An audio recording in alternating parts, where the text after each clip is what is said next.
What's up, champs? Welcome to another episode of the Short Shifts Fantasy Hockey Podcast, brought to you by Keeping Karlsson. I'm Louis Ezekiel, your host for tonight, and joining me, my pal and yours, Shams Benamor. Shams, how are you doing on this fine Thursday evening? I am just sitting here confused, just trying to understand what the hell's going on in Detroit. At least I think it's tied. Maybe 5 more goals happened since we started the podcast, but my God, that's a mess. Well, if I can give you some indication of why what is happening, I think the likely cause is that I am starting Ville Husso. And this seemed like a chance for him to get back on track, to maybe start stealing back some starts from young Alex Laine over there. I actually don't know how young he is. He's been around for a minute. I remember hearing Bryan wax poetic about him when I was listening to the show early on. But 4 goals on 5 shots to end the second period. So he's still in there. So I guess there's still a shot for something good to maybe come out of this. But they could score 4 more goals while they're at it. Why not? You know. So that's my extremely scientific and analytics based answer to why what is happening is happening. Mostly it's, this is despair-based reasoning, but let's get into our show here. And our first headline, of course, has to do with this very game. This was supposed to be an exciting day in, Red Wings world, at least for those who, don't mind, looking over a few character issues, I suppose. But, Patrick Kane makes his debut here. Tell us a little bit about his line, about his deployment, about the coach's plan for him, and how that, seems to be playing out so far. Yeah, so as mentioned before, he's got his practices in, so he's fit to go, and he's played today. We're not sure if this is going to be sticking as the line's going forward, because JT Compher, who is a mainstay in the top 6, isn't playing, but he is in the top 6. He's playing with his pal Detriot and Valeri on line 2, and he is on power play 1 with Larkin, Detriot, Bryan, Kane, and Gostisbehere. So the thing is that the coach did hint that they're going to be playing with his minutes, not putting him out there too long. And then also that things could change over time. So I think right now it's going to be, this is what we see for now and what's going on. Now, interestingly, we were joking about how I think it's like 10 goals so far in that game. But right now, Kane is sitting at a grand total of 2 shots. So whatever's going on, it looks like he's not involved, but something to keep in mind that it's stuff that's going to be floating around. He's back and just going to have to keep in line of what goes on. Yeah, I don't think anybody should have been expecting a ton as he's starting to get back into, the swing of things. Obviously, hip resurfacing, that's a big deal. Players have made the attempt to come back from that surgery, but it hasn't always gone the way that they planned. So, that's one to just keep an eye on, like you said, see how things develop. And hopefully you weren't expecting too much here in that first game back, because there's plenty for him to work on, get back up to speed. Practice is one thing, but a game is something else. So yeah, we just got to give him some time to get back in game shape before we really see what the Red Wings got with this signing that everybody was kind of losing their minds over. Some other headlines here. We saw Evan Rodrigues go off with a huge game. If you were patient or crazy enough to wait out Evan Rodrigues' 8-game pointless streak that even included some line demotion there, although, as you mentioned, Shams, he did keep up that shooting even when things were going bad. He was shooting around 3 times a game. You've been rewarded with 7 points in the last 3 games, including a 2-goal, 2-assist outburst against the Stars. He is still only getting that power play 2 time, but he's playing with Barkov and malfunctioning points ATM Sam Reinhart. So his exposure is still great, still great at even strength. Florida plays Friday, Sunday this week, which was one reason why his ownership was already on the rise for the week. So folks who grabbed him for that better schedule obviously are scooping up those dividends there. If he wasn't already grabbed, you might want to think about going out and snagging him while you can. If he is still available out there in your league back at home. And then one other headline, an item that we thought was interesting here before we get into just a whole mess of injuries and outjuries. We're seeing Anton Forsberg get his 3rd start in a row. Any thoughts on what this means for Korpisalo, or whether Forsberg is worth something moving forward? I think this just more mucks it up of just right now, people are doing the old follow the money for Korpisalo because he did get the big contract. But going back is that Anton Forsberg was seen as kind of like the answer for potentially the goalie situation in Ottawa.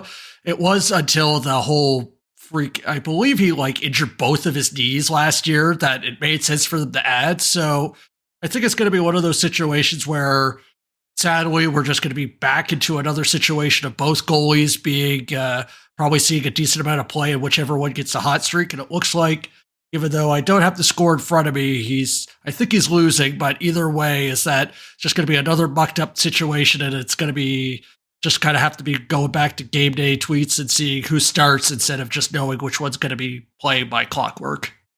Yeah, it's 3-2 Ottawa here with about half a period to go in that game. So, okay, not great, I guess, as an outing for Forsberg there. Maybe if you're a Korpisalo owner and you're getting worried about this, if Alex Laine is sitting around, he didn't have an awesome outing his last game, but he's been clearly outperforming Ville Husso. So that might be a good pickup for you moving forward. All right, let's head into some of these injuries and outjuries. Just a ton, and we're not, some of them we've got some clarity on, some of them a little bit less. Start us off here in Buffalo. What's the big news from Buffalo? Obviously, a major guy going down, at least temporarily. Yeah, another to add to the list. I think it was the last episode you guys were talking about Tuck being out for a week, and now we have Dahlin to add to the list. So the good thing is that while he's not played today, he was a game time decision. So whatever's causing him to be out, hopefully it's not a long-term thing. And then basically the setup is as we all expect, is that Power's basically taking that spot into the power play. And right now, I believe they're leading 2-0. So I don't think Power got involved at any points, or actually, just as I said that, Victor Olsson got a goal assisted by Power. So he's in that situation of that more ice time. Like, I'll be honest, a lot of people were big on Power at the start of the year, and I wasn't really seeing it, but I feel like Power's that guy that you have on your watch list. Anytime he gets like the extra ice time because if Dahlin's injured or something changes, add him, but I don't see him as a long-term hold. Yeah, like you said, we could see Dahlin coming back anytime, and obviously, the contract says that position belongs to him. Although Powers is not bad for his own either. Like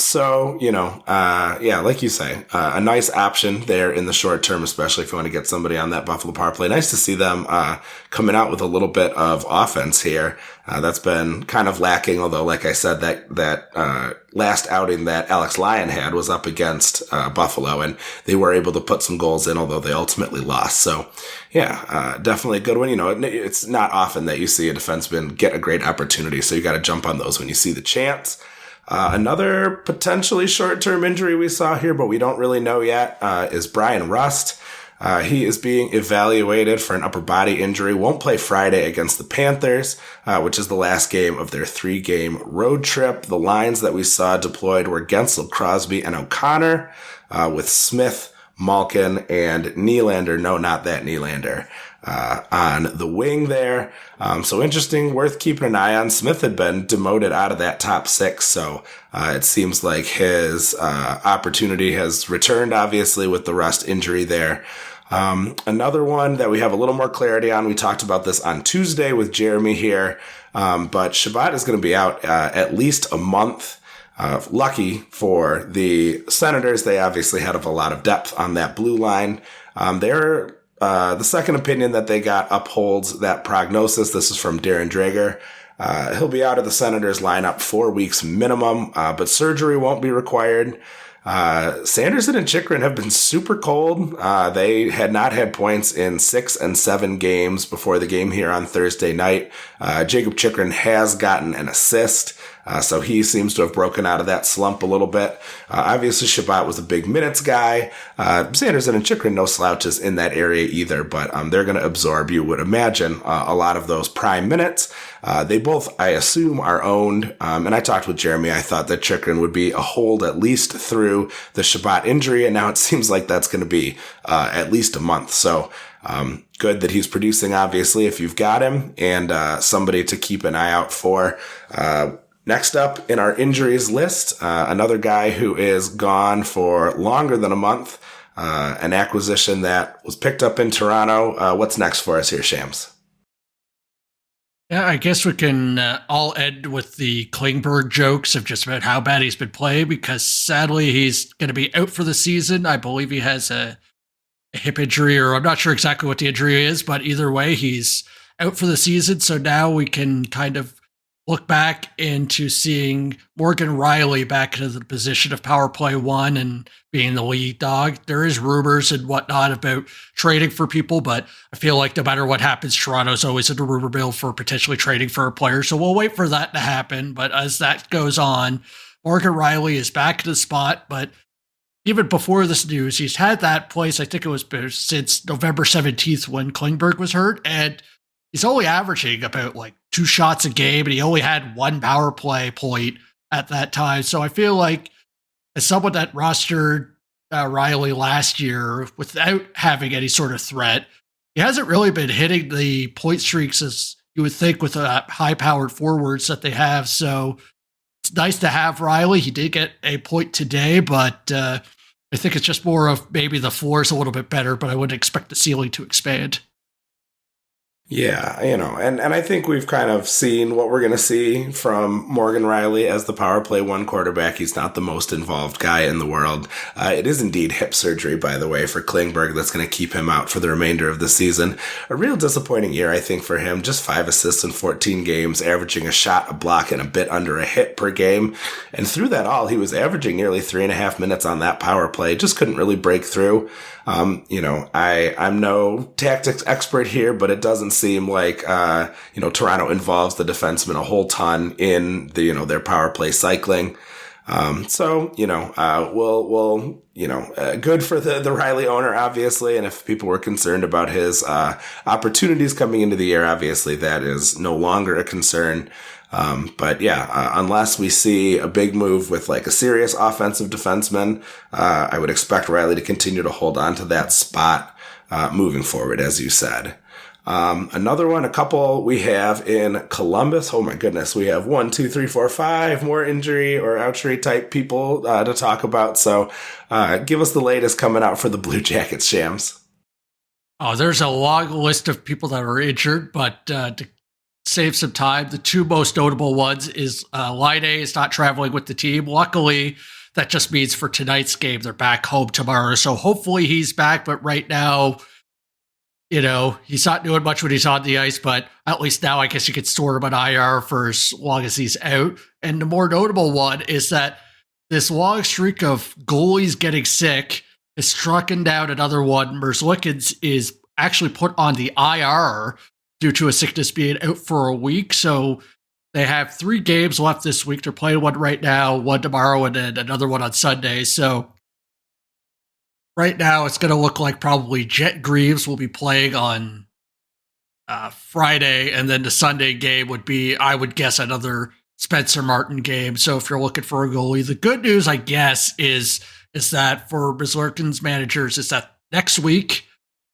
is a pretty light week for Columbus, and their first game is Thursday. So while you are missing out on these games, you potentially might have them back for the first game of next week for Columbus.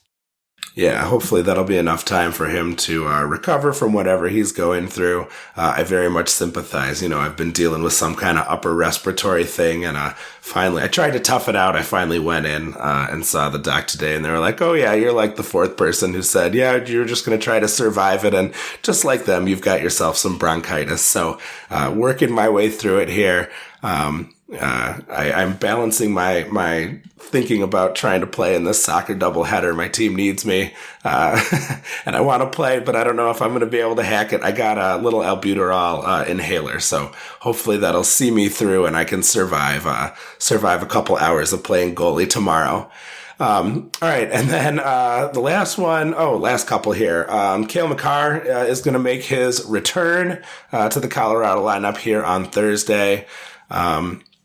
last game, the top six was Drouin, McKinnon, O'Connor, Olason, Colton, and Rantanen. That's not exactly what you want to see Rantanen running with because Nichushkin is still unlikely to play due to illness. Again, my sincere sympathies to Valeri. That's not especially fun. Power play one looks like, having McKinnon in there and then, Rantanen, Drouin, Colton, and Makar is what it might look like. So, I saw Ross Colton was flying up the list on, the transaction trends. So I was wondering what that was about. And, this seems to be the reason why.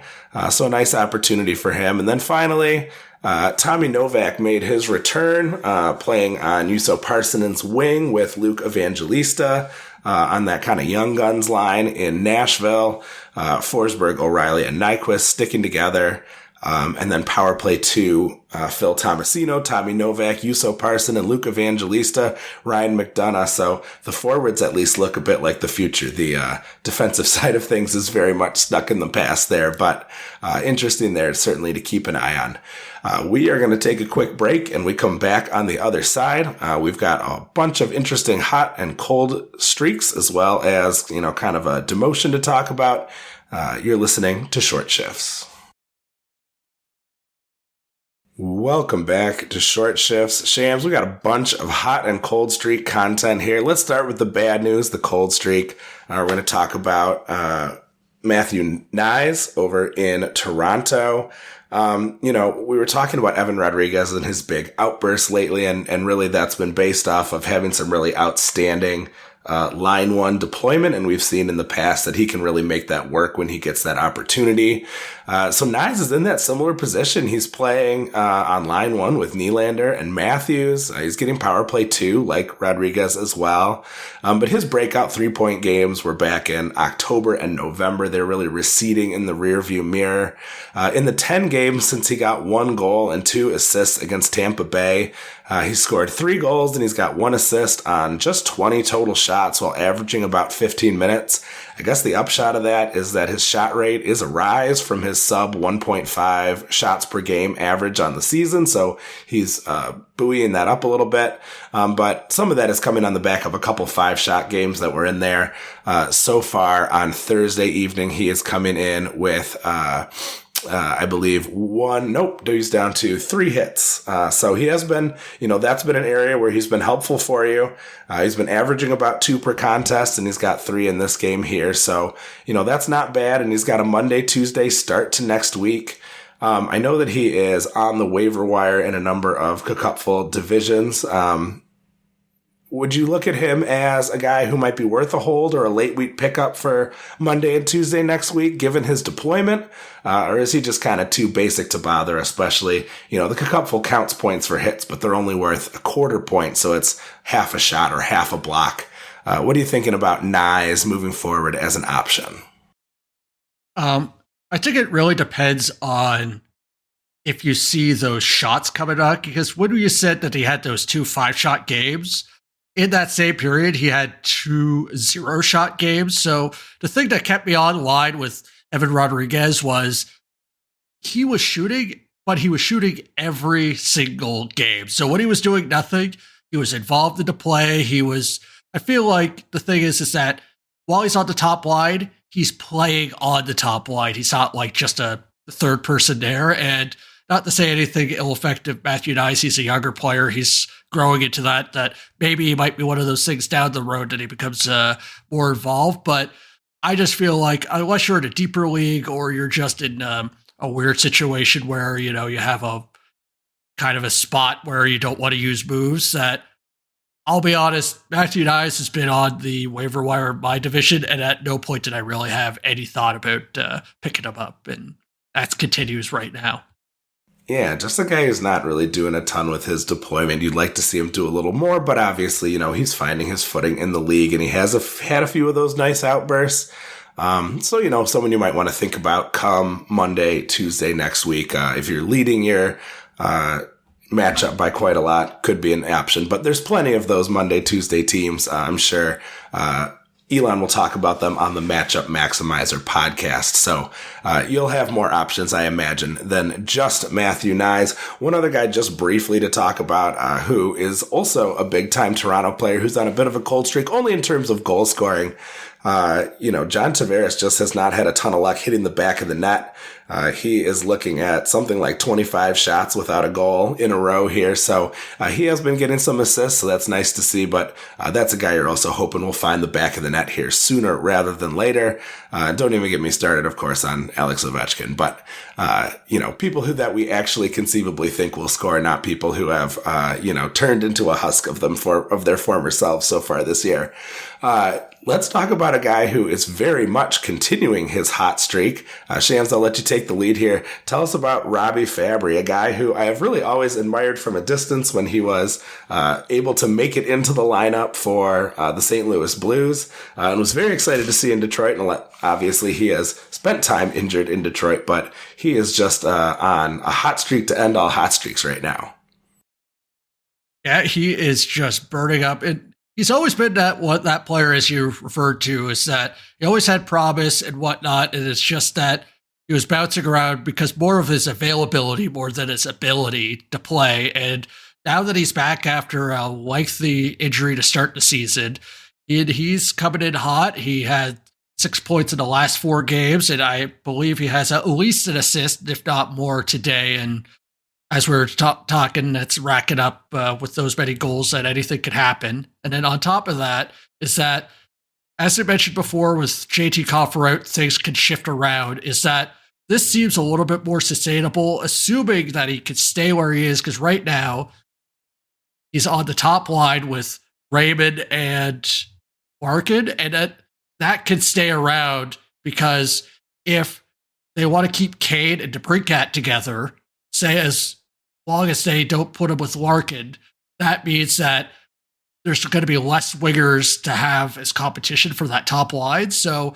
that's going to be something to keep in mind. So it is going to be weird with Detroit because they just have so many wingers. It's going to be, back in the time, it's like, is this going to be a Sprague night? Is it going to be a Perron night? Is it going to be a Raymond night? But as long as you're with Larkin, I'm going to be interested. And he does have power play 2 times, so that doesn't hurt. So this is going to be one of those things where I will ride it. But if you have like 2 or 3 games in a row where nothing happens, I would be fine cutting him. But I would be down for taking the ride with him as he's hot.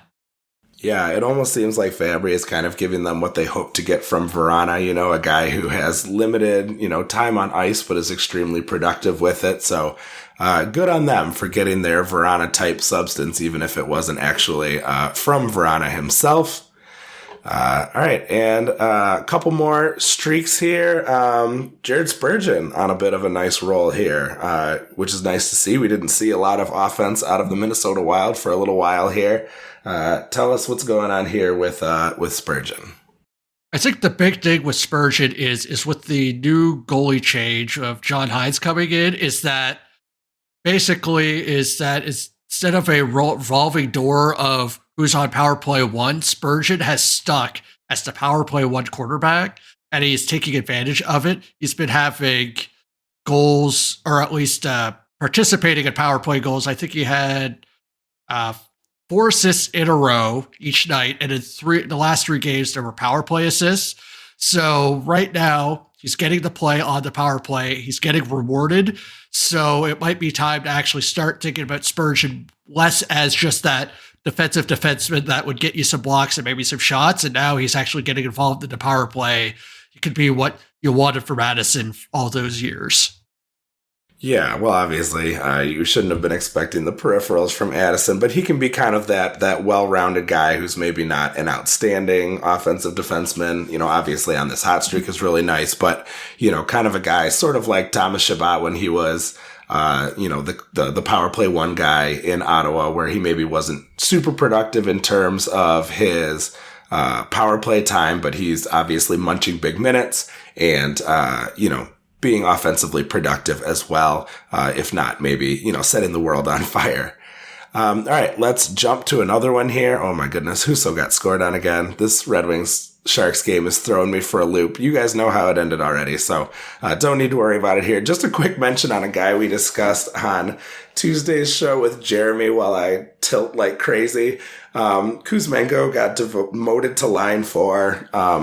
Coach said, Tocchet said he was sick of talking about him and that he needs to forecheck, and that was the end of the conversation. So that doesn't sound great. That sounds like Coach really trying to send a message there. You would imagine that we were doing that Kuzmenko versus Nick Paul debate. Nick Paul, of course, goes and has a cardio session and doesn't record a statistic. I think Kuzmenko got 1.5 cupful points total. Now he's demoted, so maybe they are both drop guys here. Now, the interesting thing is that somehow out of all of this is that Kuzmenko is keeping the power play 1. So that's a weird mix. Maybe I guess you don't really need to forecheck as much on the power play, but we'll see how that goes. But yeah, he's teetering on the edge. Yeah, absolutely. All right. And then one more hot streak we want to mention, an interesting one here. Thomas Harley, who has had some bursts of interesting production here.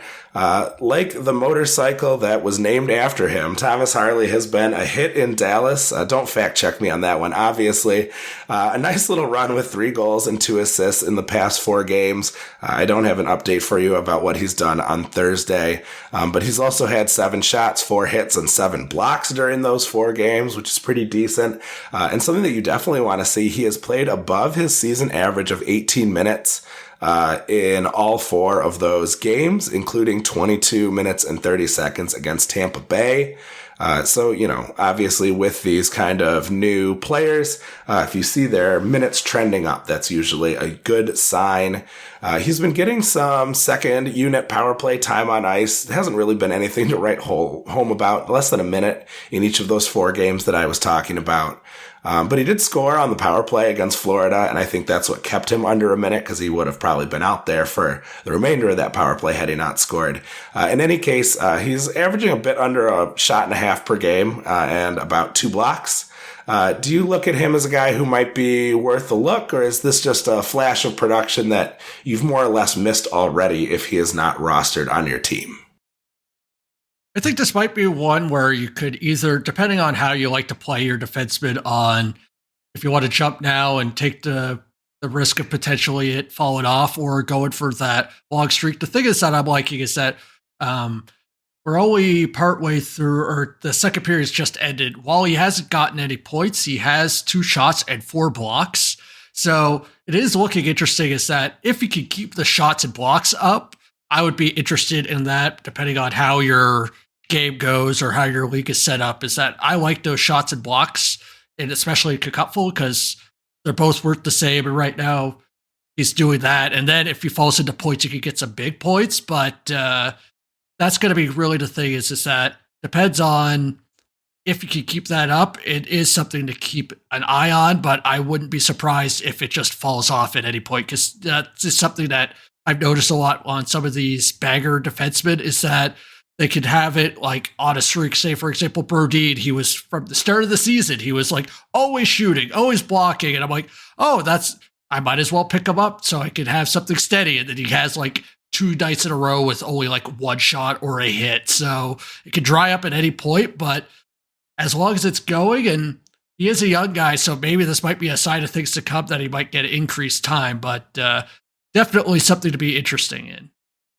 Yeah, I think so too. It's worth mentioning, obviously, those 5 points in 4 games represent half of his total for the season. He is under half a point per game. So you are kind of relying on those peripherals and hoping those hold up. Obviously, an increase in minutes means increased opportunities to get those periffs. So wishing him the best. An interesting look for a guy who is only 3% owned in Yahoo and who has seen a 2% rise just in the last day. So obviously, we're not the only ones noticing what he is putting together.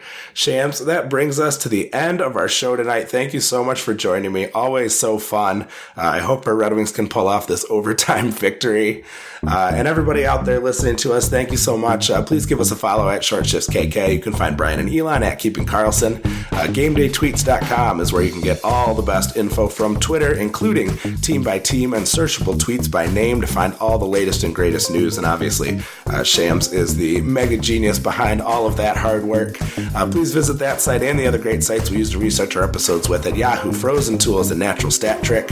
Our intro and outro music was created by Pat Roach. John Reed is our digital media producer. And until we see you next time, play smart and keep your shifts short.